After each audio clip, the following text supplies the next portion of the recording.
Okay, I show my face. So Hello. the thing is the following, because we are international group, we are from New Zealand to the west coast of the US, and some people are on car driving. So what we do is we usually switch the video off. Okay.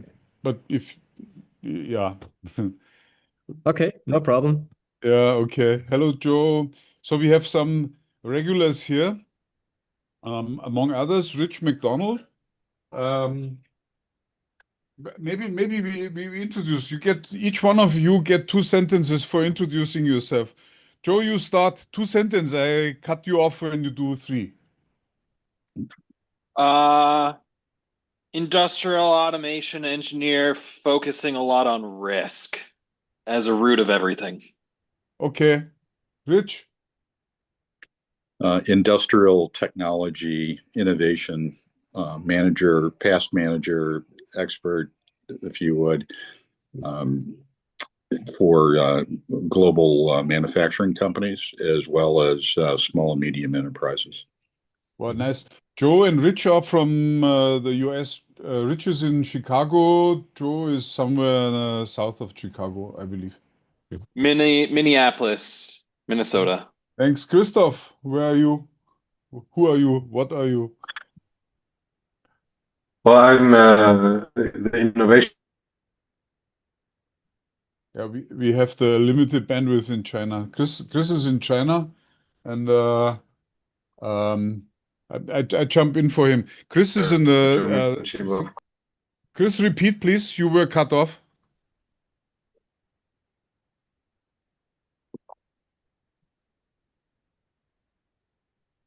Christoph Hering is works for the Chinese Chamber of Commerce, Chinese German Chamber of Commerce in Guangzhou, which is Thomas, where Guangzhou is. Uh, Yeah. Chris, you were cut off. I jump in for you, but you have another sentence or two. Go ahead. Thank you. I hope you can. Yeah, basically, innovation manager for the Chinese market and also innovation scouting. So looking at the latest technology trends here in the Chinese innovation ecosystem. Okay. For those of you who have never met Markus Wächter is the Technical University of Munich representative for Singapore. Very important person. He single-handedly almost runs the leadership of the TUM Asia. And Markus, you want to say a sentence or two? I think Martin, you did it very well. I mean, yeah, Marcus here. TUM has a campus in Singapore for more than 20 years in teaching and research, innovation, probably the next thing that we want to bring to Singapore first. And yeah, so I'm in charge for the education of TUM's operation here. Okay, Enough. Yeah. Thomas, if I can introduce you with one sentence or two, and then you get the entire 57 minutes. Okay. Okay, Professor Thomas Hofmann. He's an expert in metabolism, structure, activity, relationships of these components, and um, food chemistry. And that relates very much with me because part of my family, we have two breweries, and that's food chemistry. And my nephew, just 4 months ago at the Technical University of Munich, got a PhD degree in brewery technology. And what jumped at me, Thomas, before you became president of the Technical University of Munich in 2019, for 10 years, you were the senior vice president for research and innovation. And we have innovation people here. Enough said. Please introduce yourself and please go ahead. I have a few questions for you. Rich is already has burning questions. You see, we have a broad variety of people. If we had done more marketing, we would have people from New Zealand to the west coast of the US. But today, because it was a very short notice meeting, we are with what we have. But this is recorded and broadcasted, and we don't know who is watching. So it may be that there are 40, 50 people in the background, and you don't even know that they're watching. So we are also non-political. So yeah, Thomas, over to you. Well, also, first of all, Martin, thank you for the invitation. And first of all, my apologies for this for having this meeting on such a short notice, because I think we just agreed roughly a week ago that we Yes. could fill in, because I had a change in my schedule. I could make me free me for this hour. So first of Thank all, you. Thank you. Yes. I mean, I've sent you a few questions. There was a mistake there. My staff put wherever there should be Technical University of Munich, TUM, they put TUM Asia because I'm based in Singapore, and when they think TUM, they think TUM Asia. But that's also Marco's fault. But in general, we don't talk about what different departments or so do we. We talk about innovation in general. And what really jumped at me is that for 10 years you were the senior vice president, which is an important thing for innovation at the Technical University of Munich. Is this more for the science arm or also for the teaching, or how do you see the two intertwining? That would be for us interesting because we are people who touch innovation on a daily basis. First of all, thank you for this question. And in this my former job, for example, as senior vice president, I had a primary focus on research and innovation. So starting from fundamental research all the way up to collaboration with industry, startups, and all the entire innovation pipeline, so to say. And I think we did something right, because we made TUM becoming by far the leading entrepreneurial university in Germany. So we have roughly, just to give you a number, incubate today about 650 startup teams at the university, something which was completely different about 10, 15 years ago. So I think this is on a good agenda. And what we figured out is that it's so important that research and innovation is intermingled and comes together early on with the students. So, and this is, I think, was a part of your question, how education and research, so to say, benefit from each other and probably lift each other up.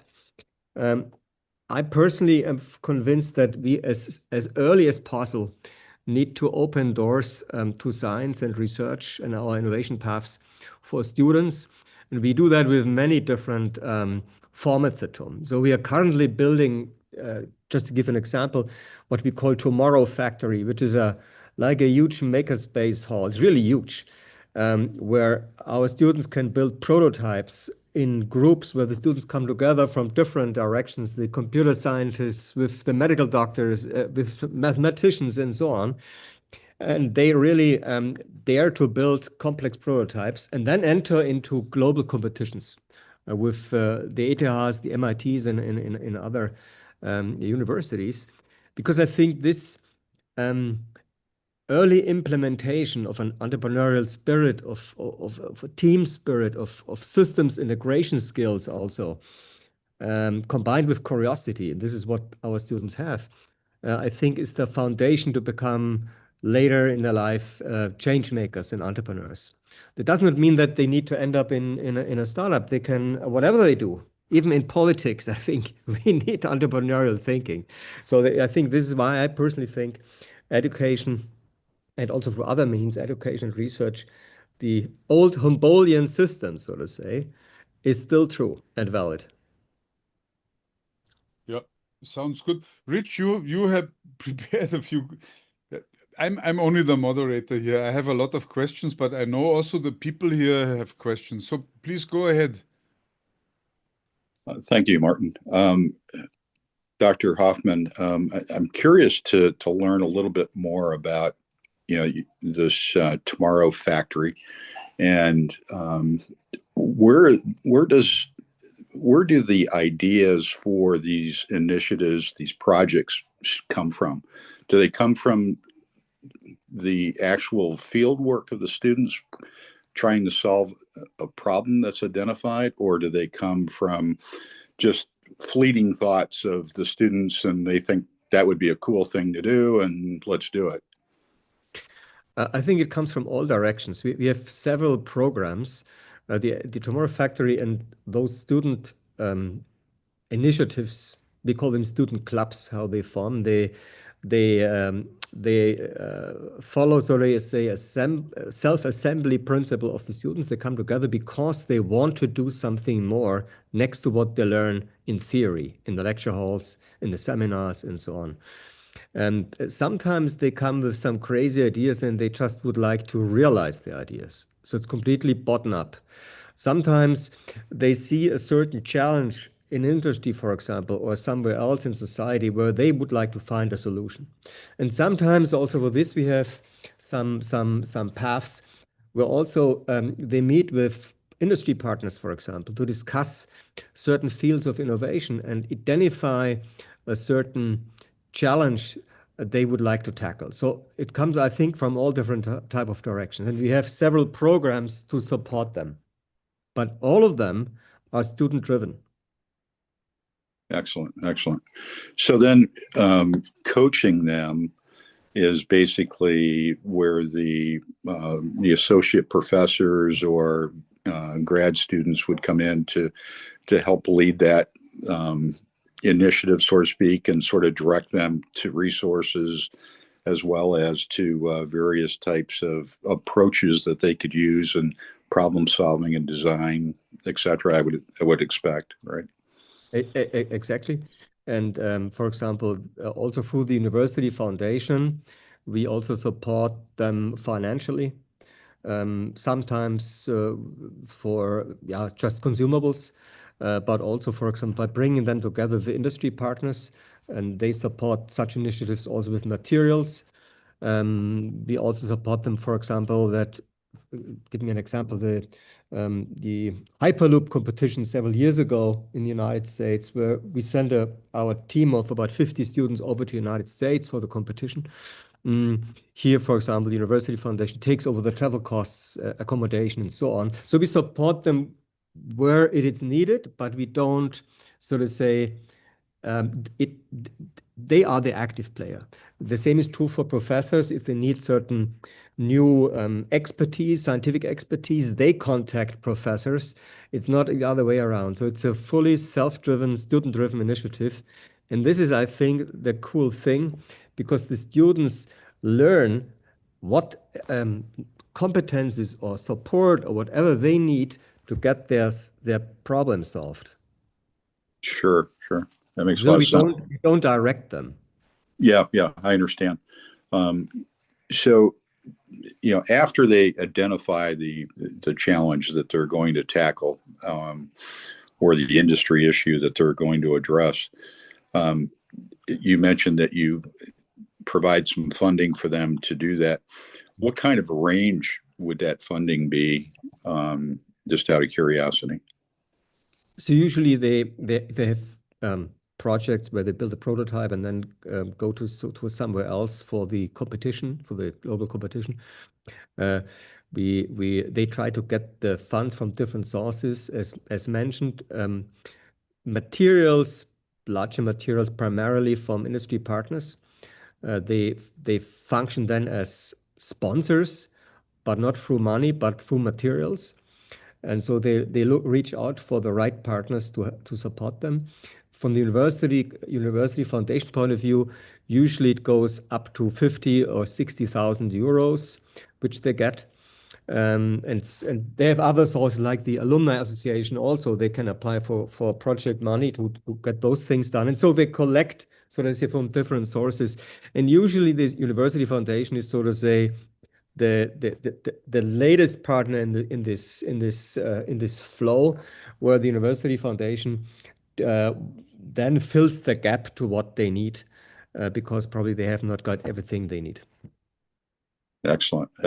But they come with a short business plan, if you want. Yeah, sure.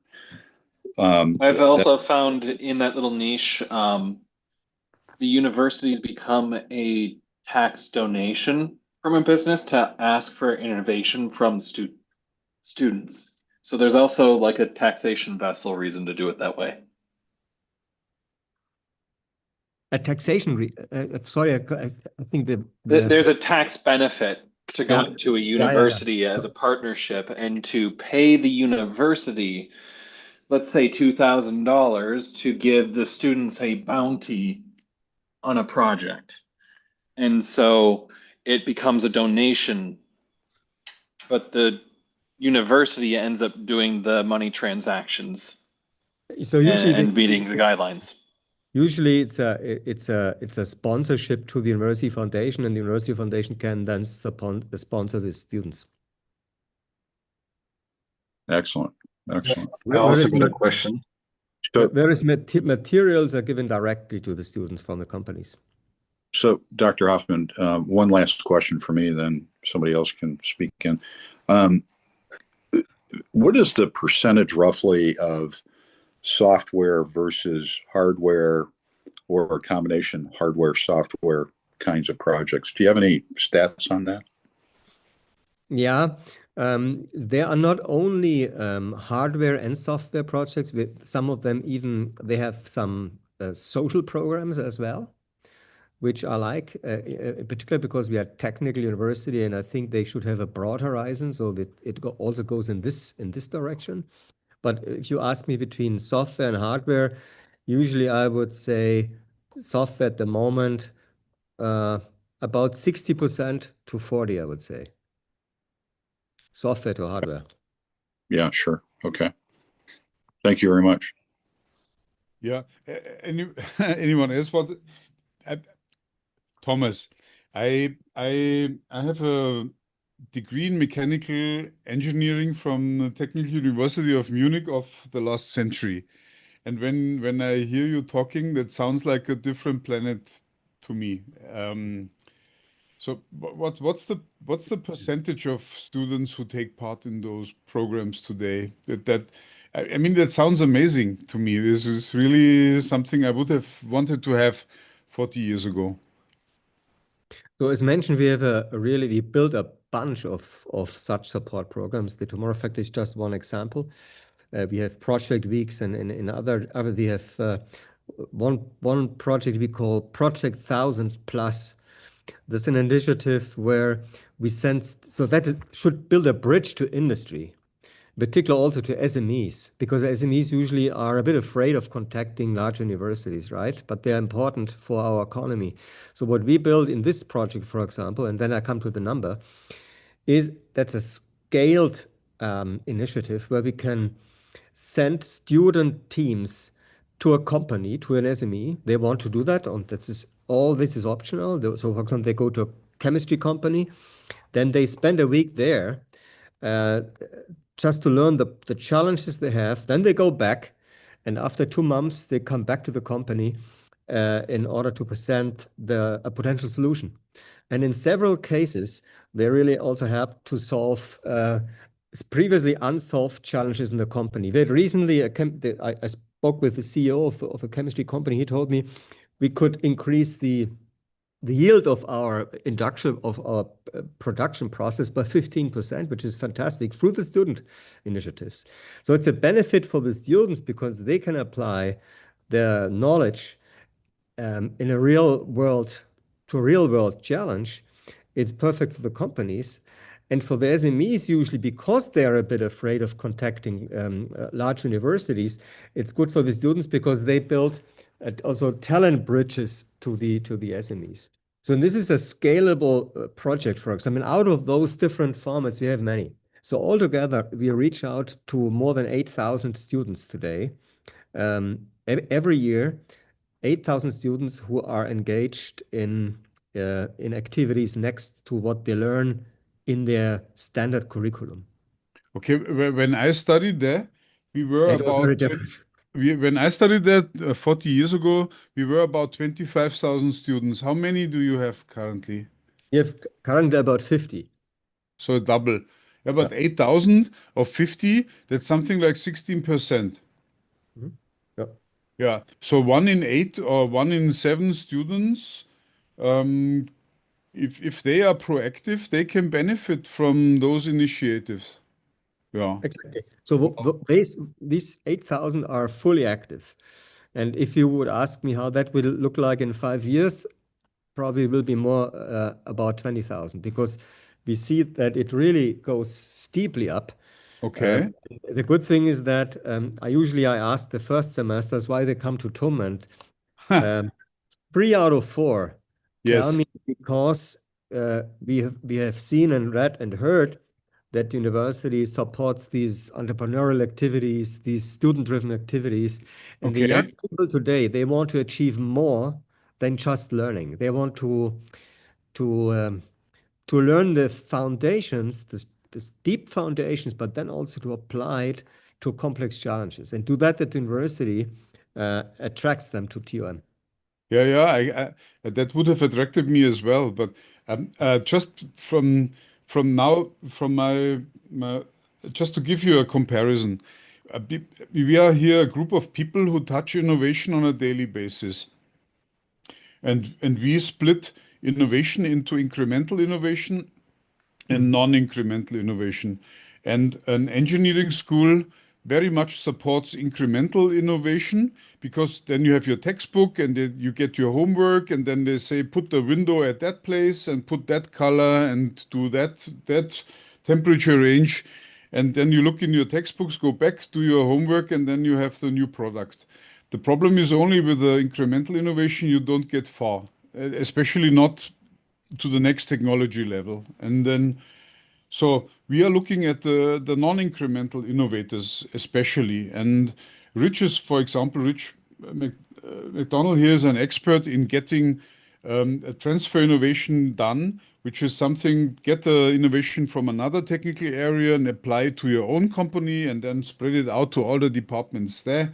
But there's even non-incremental innovation that goes beyond that. It's called breakthrough, breakout, disruptive, and you name it.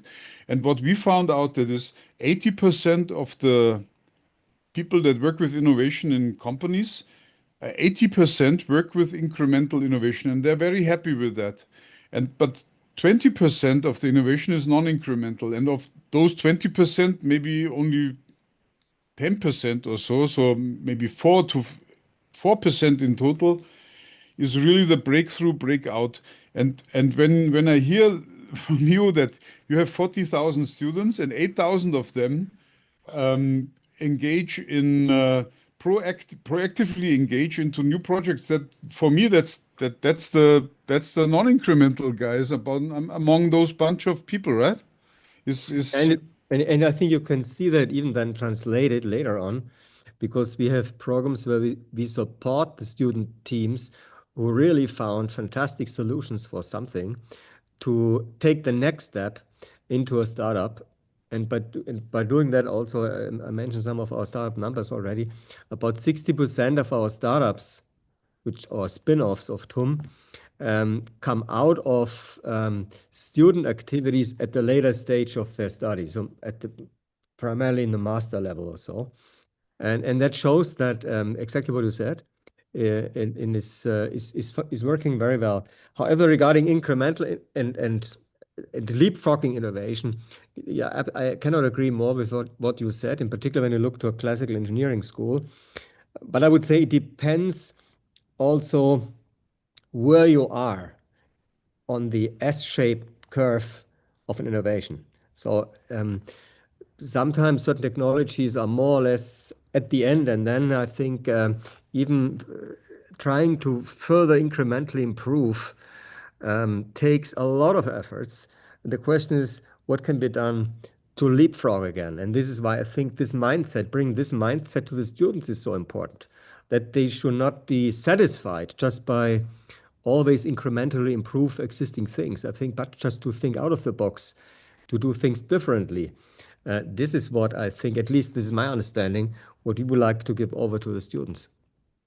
That's the purpose of our group here, because it also, I believe, I mean, we do this now for, I would say, almost 5 years on a weekly basis. And what I found over the many years is that sharing the same language and helps to explain the different directions that you can do, and especially yourself, where are you in this? Because you cannot just take what I found is I found a way to determine the personality of those non-incremental innovators, and you're either born as one or you're not. Is that something like having blue eyes or not having blue eyes. I must say, many carry the seed of a non-incremental innovator, but they don't have the environment to discover that. But some of them discover it, and I believe initiatives as your students' initiatives to determine problems that are worth to invest time to be solved is a very good way of going forward. And Yeah, I think that each and every one of our students, or in general, has a certain talent. But what I see that in many cases, when the students come to the university, sometimes in young age, they probably haven't found their real talents yet. And I think it's our task to figure out where they are really good in, and then to support these talents. And some of them are exactly what you said. They have this talent, what you said. It's a characteristic, but it's all a talent to do things differently, because this is what, otherwise they will not be satisfied to have this drive, this pioneering spirit. And others are different. They probably want to drill deep holes in the scientific field. They're not necessarily interested in real world applications, but they want to understand the smallest detail in astrophysics, for example. And also this is good. But we need to find those talents, because I'm completely convinced that if you find those talents and then you support them in the best way you can, you will get outstanding people out of the university. Because we need all of them. We don't need just one. Of course. Yeah. Thomas, I speak as a non-incremental engineer. So I'm a trained motorbike mechanic, age 15, and then I was an army engineer, and then the Technical University of Munich. So I'm down to the oily, greasy hands thing.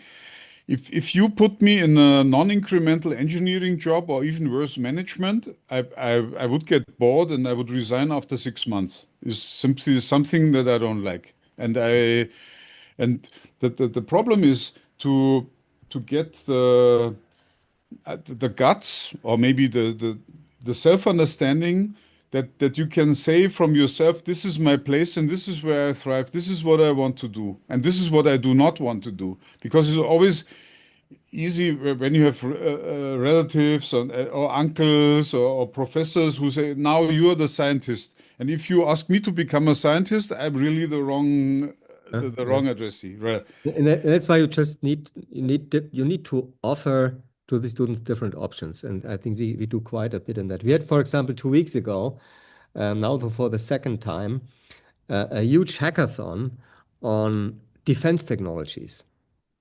And it was in Garching, but it was open to all European universities. And that was a fantastic event. With hundreds of students from all different universities coming together, building prototypes. That was fantastic. Something like that, I think, definitely will bring out some great people. Yeah, I believe so. I mean, the good thing is that you have these initiatives. I believe what is lacking is communication a bit, because we all have our preconceived ideas of what science is about, what a university is about, what a university is not is about, and what you can deliver, and what makes you outstanding. I really don't like the last century, because you and we are last century guys, right? We have seen both worlds, and yeah, maybe I can jump in here for a go ahead, question, Christoph. Martin. Yeah, Dr. Hofmann, I also have a quick question. I'm also from Munich, of course, TUM, and all of the great work you do is very famous also beyond Germany. I'm very curious, how replicatable is it for other German universities if they also want to focus more on entrepreneurship? I think overall the percentage of students who graduate and found their own business overall is very low. It's around below 5%, I think. So for other universities in Germany, how easily can they replicate your success? It's a very good question, and probably there are multiple. And I'll give you another number just to underline what you said. So, for example, our startups raise about 25% of the overall German venture capital, and that shows how heterogeneous the distribution is because we have more than 100 universities. And so you're absolutely right. And I think it's a cultural thing. It's not necessarily what type of support measures you have also, yeah, but it's a cultural thing. So is it the culture of the university to support discovery and then translation into real world impact? Is that something university is looking for? Is that something university uses to evaluate success? Or is it only scientific publications?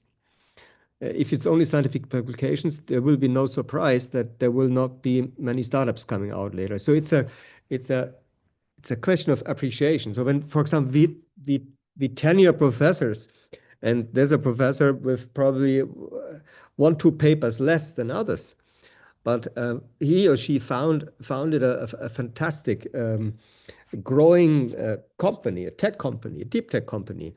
That is also highly appreciated and will lead to a positive evaluation. So that's a bit, it's the spirit of the university. And this is usually, as you know, cultural change is not happening from Monday to Tuesday. It takes some years. And that same happened at TUM 10, 15 years back. University was different.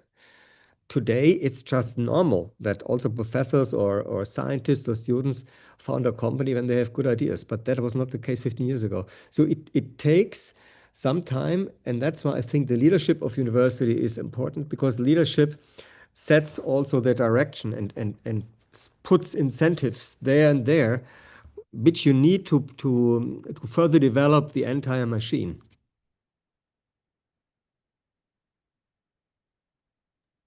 Christoph, done? Yeah. Thank you for sharing that. Yeah.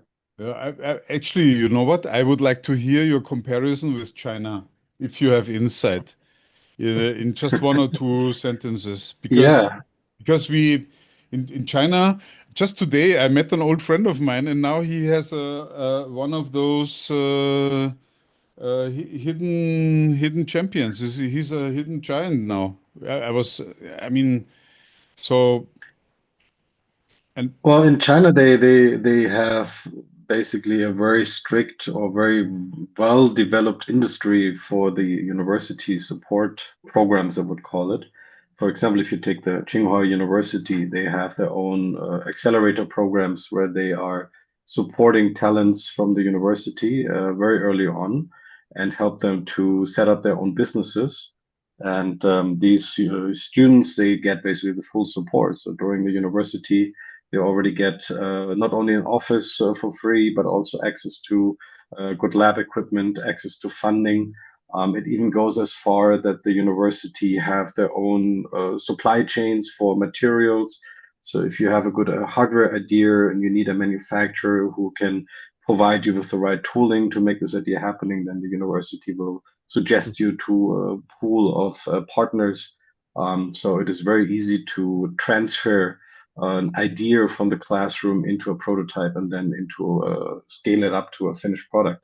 I'm So there's convinced, really extensive Christoph, I'm programs. convinced that this works, yes, but is it the same as in Munich, push, proactive, which shows that this student is special, or is it more pull? At the end, you need both. Yeah? We have the same things. We have all these accelerator programs. We have an Unternehmertum venture capital fund. We have all this, and this is needed. So that would be so to say the support equipment that needs to be there. And even if it goes into the supply chain, it's even better what you said. This is a great idea. But I think you need also to put the tone when the students come in very early on. For example, when you have the first semester event where all the new students come in, usually I give an elevator pitch for them, and then I ask 3 or 4 startups to present themselves in front of the community and to show what's possible here, so that the students early enough know what they can achieve here. And this is important as well. This is culture building.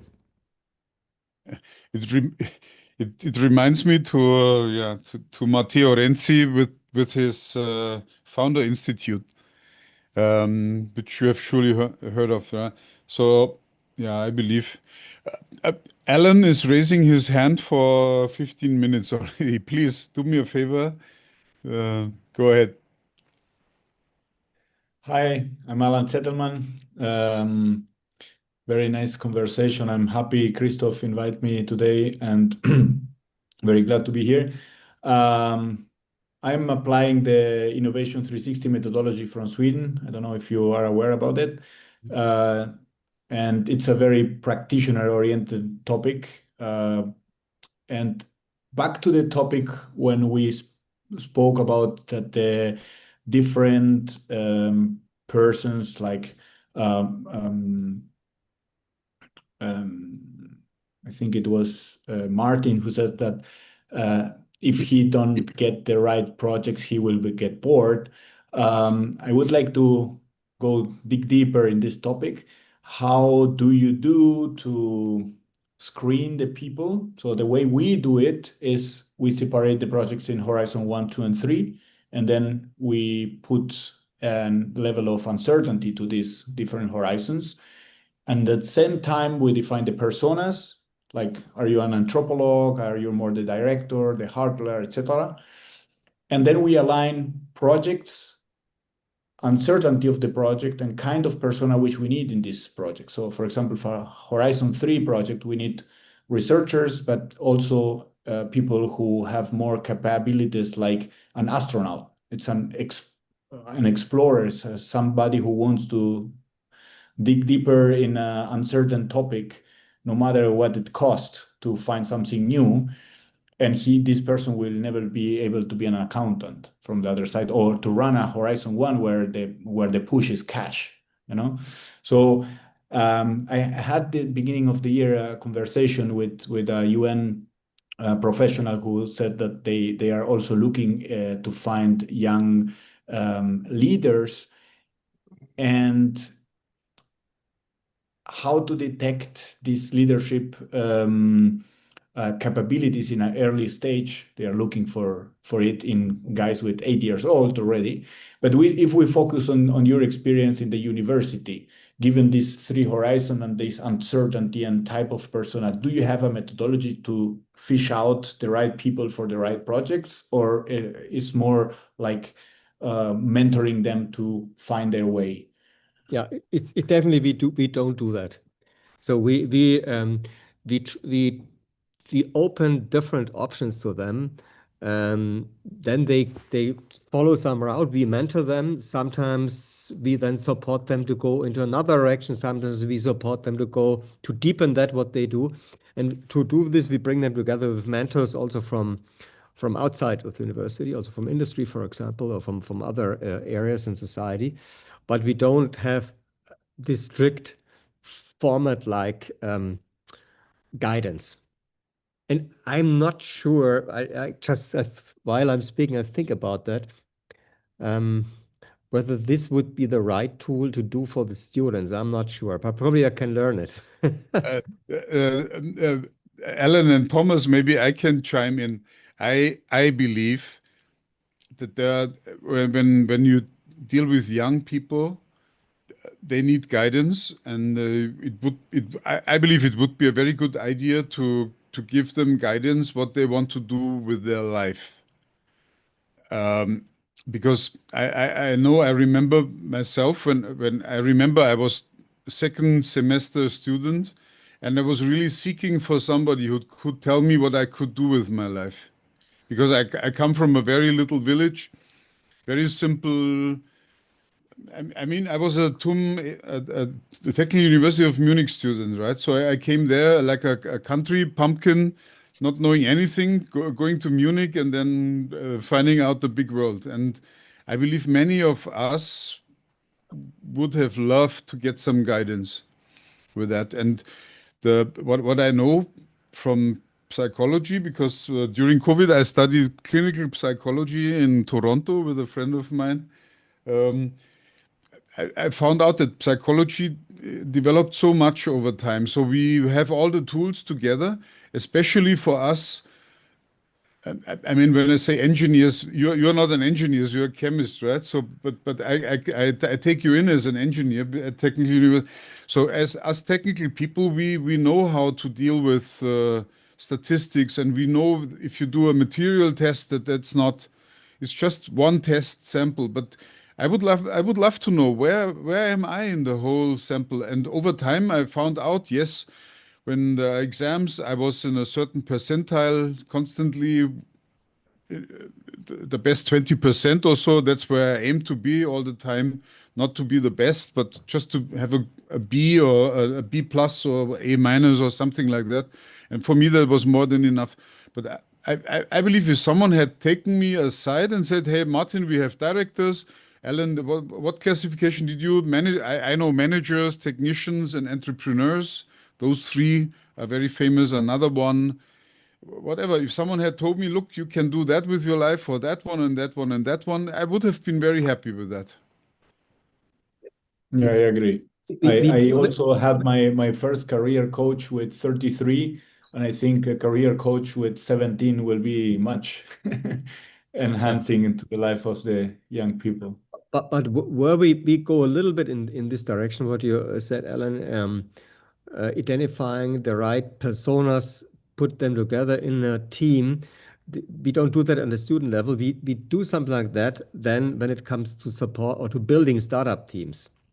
Because sometimes there are, I don't know, one founder or two, but they need certain capabilities they don't have with those two persons. So we try to bring them together with other persons who could help them to really become a functioning founder team. And since we do that now since about 10, 12 years, our startups really run much more efficiently. Because in the past, we did something wrong 10 years ago. We always thought that if there's an outstanding physicist with a fantastic discovery, and he or she said, I would like to found a company, that this will be definitely the one to lead the company. So we need the right team to do that, and we are very active in putting the right teams together. But we don't do that on the student project level. Okay, I agree. Okay, thank you. Yeah, I just found out, Thomas, to give you a feedback from innovation, how to say, expert. Yeah, I don't like to call myself expert. I touch innovation on a daily basis. I send away as a patent attorney certain inventors if they do not match certain criteria. And since I do that, I have much more satisfaction with what I do in innovation because the success rate is remarkably higher. And when Alan says that they select certain people for certain criteria at the student level already, I must come back to the Founders Institute. Maybe you haven't seen that, but they are using clinical psychology technologies for defining or finding out the right people who are non-incremental innovators. And that always comes with a thrive for making profit. And that what I can say, because I've seen more than 100 bankruptcies from inside, that to me that makes a difference between a company going bankrupt and not going bankrupt.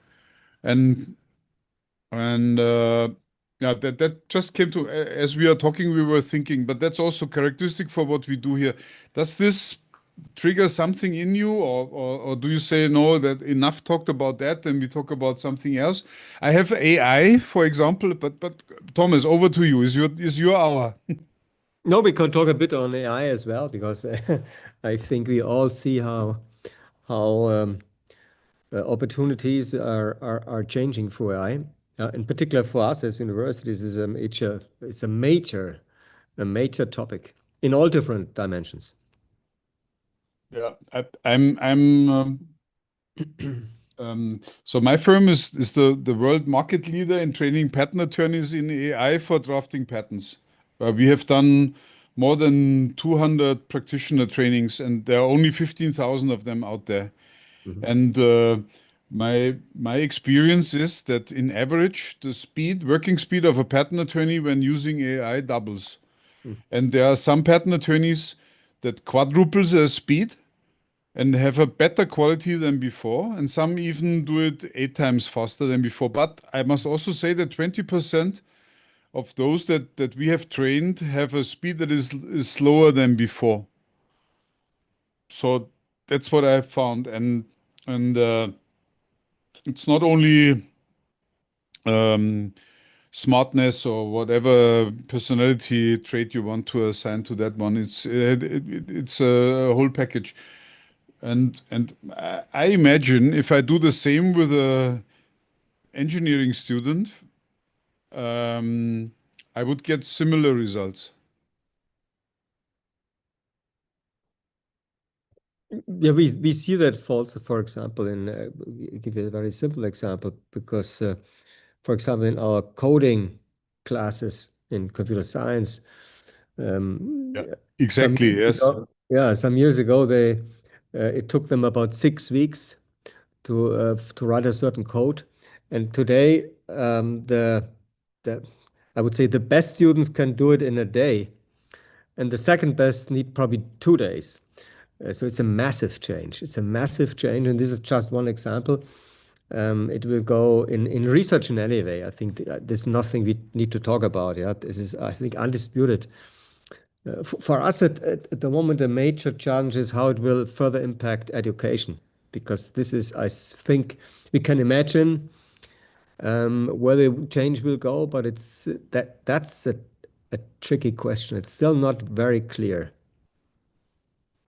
Yeah. It's not just about using ChatGPT and AI tools. Of course not, but because AI is much more than just a language model, right? So, yeah. I mean, what I see in my limited world when I look at you know what I find amazing from the start, we never ever even talk about academic values or academic. You know, we were talking. And that's already special because you are very different from a typical academic. Very different, I would say, is the academic. I mean, you need both. If you don't have scientists who go deep, then how would you challenge students, right? So it's then repetitive, and then the teaching can be done by large language models because they thrive on what has happened in the past. But if you don't have a scientist who looks forward, then let's say 80 years ago, there would not have been Kerntechnik and things. When you look the Oppenheimer movies of, yeah, I mean, you need people who work at the border of what is technically possible in order to teach then innovators or even incremental engineers to fill out the gaps that they leave behind in order to make it industrially applicable. So I believe if you ask me what is the future of teaching, if you have just someone who repeats what has been done in the past, you can use AI. But if you want to be a real engineering school, German style, you need scientists. There's no way around. Yeah, and I think you need to teach. I think the question is not, and this is what I think you see at many places. How can we, so to say, fit education in? How can we fit AI into education? I think that's the wrong question. The question is, what is our education goal? So what type of personalities do we want to have at the very end? And then it's the question, how can AI contribute to in a meaningful full way to that goal? And so it's other way around, and that's why I think next to all what AI can deliver, I think we also need to build much more human interactivity into our universities. Because as mentioned, I still think that many challenges will be only solved in teams. So you need also to develop personalities and social interactivity and also some respectful exchange to build trust in collaborative teams and these type of things. So it's not only just receiving knowledge through AI or information through AI. Yeah, we are back to the communication part, right? Yeah. So, and also communication tools for running. I mean, I tried to put that into practice in my own firm. We are 13 people in a home office, but highly qualified and very proactive, plus a few dozens of freelancers who contribute or not. So, and I found it quite challenging over the past 5 years to design a system where people communicate, speak the same language, and go for the same goal.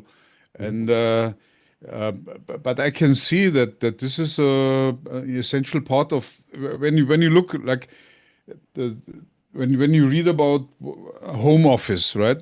There are two different types of companies. The smaller ones who want the people all in the home office because they see the advantages, and the majority who say the middle managers say I want to see my people on the ground so that I can better control whether they work or not. And a creative environment with proactive people, I believe, needs the first type of companies. And it shouldn't matter so much whether you are online or present or whether you have a video image or not, but it's about the culture that you adopt, and at least that's what I do here. And I mean, we are doing the same here, right? You on a short notice, you decided, okay, I jump in.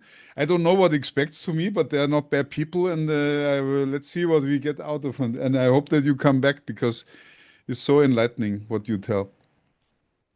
Oh, but it's really, if you would ask me, how is university education looking like in 10 years from now, it may be difficult to imagine with certain precision, I would say. But definitely AI will bring a massive boost in automation, or even in education. So how we automating content creation, for example, it will enable a high degree of personalized tutoring also. These things will come, but the AI systems will not, I think, substitute outstanding professors, because they lead also by, and this is a human thing also, they lead by personality. If you think back to your own education, I think there will be probably one or two people in your life who really, I say, stimulated you very early on, where you still say, this was a fantastic person. These type of experiences are also a big part Thomas, of. I have one. Professor Truckenbrot. You know him? You remember him? I know him by name. Okay. So I was one of his students. He was in his 80s, and I had higher fluid dynamics, something like that, with him. And I heard everything about what you can hear about fluid dynamics from him. This guy is my example for life. I will never forget him, and I will do the same as him, work into my 80s and provide purpose and value for those who follow me. So, yes, I can fully attest to that. And without such personalities, university can be replaced by a distance learning course. And even the distance learning course done by feeding a last century textbook into an AI that would generate a series of video streams that the students listen to, and then they sit for an exam, and then they do this and that. But that's not a university. Sometimes I'm questioning, we had a discussion yesterday, but it was not an education, it was an AI in publications, in how we publish today. And I'm an editor of a journal, and what we see more and more is that now publications are prepared or written by ChatGPT, and then they send out to review, and the reviewers, peer reviewers, will also use ChatGPT, so to say, to judge on the publication.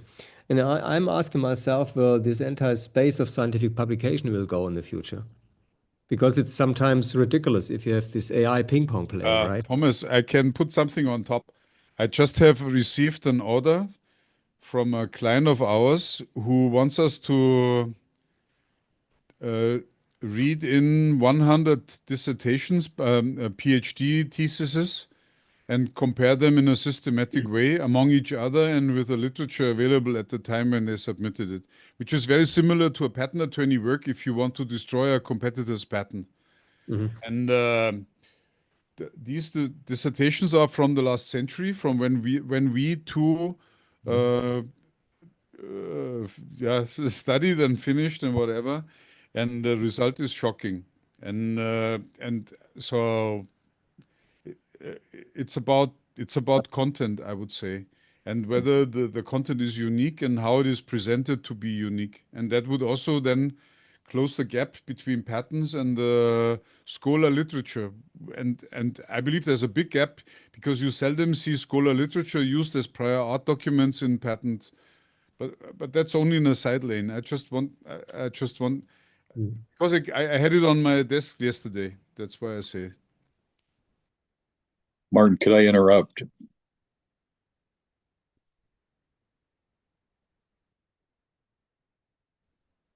Martin. You have 4 minutes and then we close hot. Dr. Hofmann, appreciate your time today and all your input. It's been very, very interesting.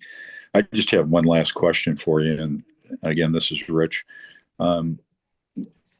As practitioners, in this group, how can we help TUM?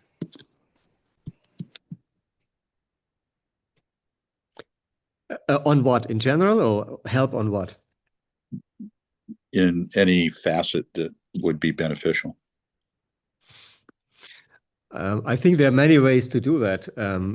If you would ask me, it would be fantastic if some of our students would have the possibility to come together with you and your colleagues, and just to think of what the future needs, in particular through the glasses of real-world innovators as you are, because this is very stimulating, not only for me, I think particularly for the next generation. I always tell my students, I'm history anyway, you're the future. And that's why I think that would be a helpful thing. We have also formats for that. That would be something where I could see a lot of support for our students. Yeah, that'd be excellent. I'd be very much really good students. You will see they are really demanding as well. Yeah, sure. I'd be very interested in doing something like that. Thank you for your comment, and please let Martin know or let me know directly if that's something of interest. Thank you. Yeah, we have a program here, and we plant seeds here. We have also limited time. We all have our job, right? And then we take Thomas, just to update you, we have this 1 hour every week, as every Thursday, 4 p.m. German time, and we discuss the whole range of innovation from university to the final product. There are people here who come to ask for insights or opinions and whatever. And we are not here to benefit from to get some revenue from getting a new client or so, but we enjoy innovation because we do it on a daily basis. And if you like the hour here, please come back. We have about 30 seconds left, and I don't want to start a new. Thank you, Thomas, for the insight, for joining us. I'm really grateful for your time here and for the hour that you spent of your time. Thank you so much. Was a pleasure. Thank you all for your openness, and definitely we can do that again.